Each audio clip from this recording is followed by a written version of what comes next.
নমস্কার বন্ধুরা, গোপালে হেসেলে আপনাদের সবাইকে স্বাগত। বর্ষণমুখর সন্ধেবেলায় চা কফির সাথে খাওয়ার জন্য এই নিরামিষ চিকেন পকোড়া রেসিপিটা কিন্তু আপনারা তৈরি করতে পারেন। খেতে অসাধারণ হয় আর খুব কম সময় কম উপকরণে তৈরি হয়ে যায়। তাই চলুন সময় নষ্ট না করে রান্নাটা করে ফেলি। আজকে মাত্র 5 মিনিটে তৈরি হয়ে যাবে এরকম একটা স্ন্যাক্স তৈরি করব। সেজন্য এখানে আমি সোয়া চাংস নিয়েছি। এগুলো কিন্তু নুন জলে সেদ্ধ করা আছে। আর একটু সাইজে যে ছোট সোয়া চাংসগুলো হয় এটা কিন্তু সেটা দিয়ে করলেই বেশি ভালো লাগবে।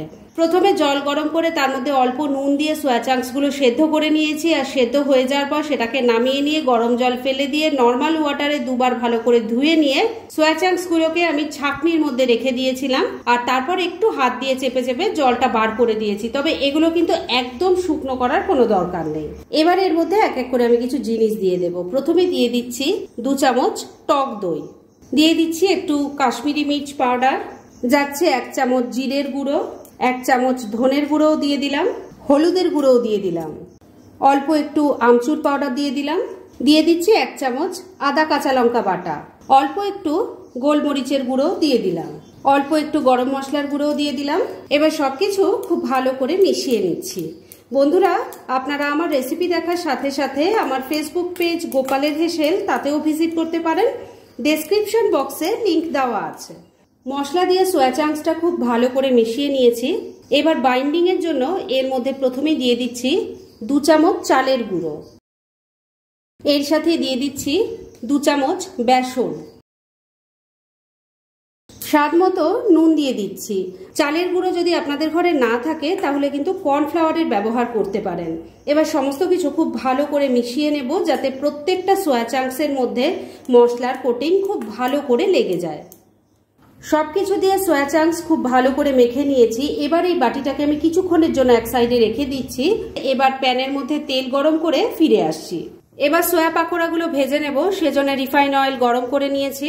আর তারপর মিডিয়াম ফ্লেমে এগুলো ভেজে নিতে হবে। এটা রান্না করতে কিন্তু বন্ধুরা 5 মিনিটের বেশি সময় লাগে না, তবে খেতে কিন্তু সত্যি অসাধারণ হয়। চা কফির সাথে খেতে কিন্তু সত্যি ভীষণ ভালো লাগে। ছোট বড় সবাইকে কিন্তু নিশ্চিন্তে খাওয়াতে পারেন। ট্রাই করে দেখুন। প্রথম ব্যাচের কয়েকটা ভাজার জন্য বসিয়ে দিয়েছি। এগুলোকে এবার মিডিয়াম ফ্লেমে উল্টে পাল্টে লাল লাল করে মুচমুচে করে ভেজে নিচ্ছি। প্রথম ব্যাচের সোয়া চাংসের পকোড়াগুলো দেখুন উল্টে পাল্টে লাল লাল করে খুব ভালো করে মুচমুচে করে ভেজে নিয়েছি। এবার এগুলো সব তেল ঝরিয়ে তুলে নিচ্ছি। যে কোনো দিন বিকেলবেলা কিন্তু চা কফি দিয়ে এটা চটপট বানিয়ে নিতে পারেন। খেতে কিন্তু আবারও বলছি অসাধারণ হয়। যাই হোক, এবার সবকটা আমি তেল ঝরিয়ে তুলে নিচ্ছি আর বাদ বাকিগুলো এইভাবে ভেজে নিয়ে তারপর সার্ভ করে আপনাদের দেখাচ্ছি। ফ্রেন্ডস, আমার আজকের এই দুর্দান্ত স্বাদের নিরামিষ চিকেন পাকোড়ার রেসিপি একদম রেডি হয়ে গেছে এবং আমি সার্ভ করে দিয়েছি। এটা খেয়ে কিন্তু কেউ বলতে পারবে না যে এটা কি দিয়ে বানানো হয়েছে। এটা সত্যিই খেতে এতটাই ভালো হয় এবং খেয়ে কিন্তু এটা সত্যি চিকেনের মতোই লাগবে। একবার ট্রাই করে দেখুন না, আর তারপর কেমন লাগলো সেটা প্লিজ কমেন্ট করে জানাবেন।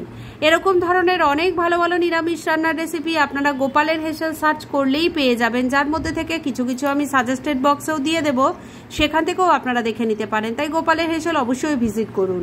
আর আপনারা কেমন ধরনের রেসিপি চাইছেন সেটাও কিন্তু আমাকে জানাতে পারেন। আমি চেষ্টা করব সেসব রেসিপিগুলো আপনাদের সাথে শেয়ার করার। আর আমার আজকের এই রেসিপি যদি আপনাদের ভালো লাগে আর ইউজফুল বলে মনে হয় তাহলে যারা এখনও আমার চ্যানেলটাকে সাবস্ক্রাইব করেননি তারা প্লিজ প্লিজ সাবস্ক্রাইব করুন। তাহলে আজকের মতো এখানেই শেষ করছি। পরদিন আবার এরকমই কোনো ভালো রেসিপি নিয়ে চলে আসবো। আপনারা সবাই খুব ভালো থাকুন, সুস্থ থাকুন।